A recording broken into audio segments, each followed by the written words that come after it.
Hi everyone!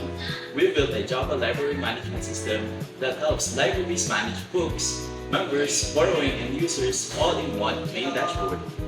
Instead of tracking records manually, our system keeps everything organized with quick actions like add, update, delete, and search, backed by a MySQL database.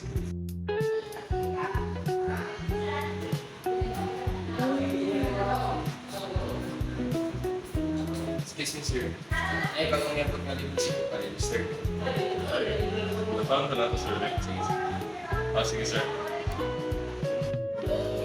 First is book management. We can register a book using details like ISBN, title, author, category, and quantity. Then we can update or delete records and instantly see availability in the list so staff always know what's in stock.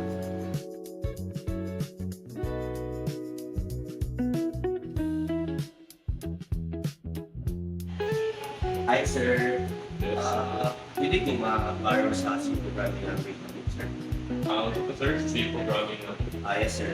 Sige, wait ako sa iyo, sir.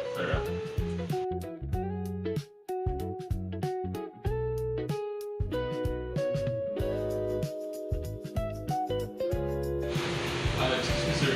Yung book mong ipangita ang the C programming language. Sir. Ay, sir. Wait lang po. Ano ako, sir? Ano,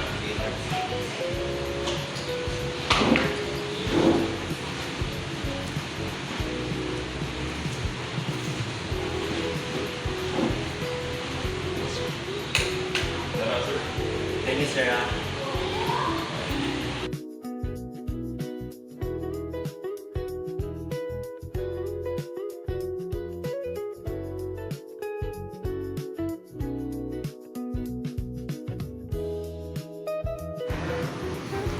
For security, we also added user management with rules like admin and librarian type accounts.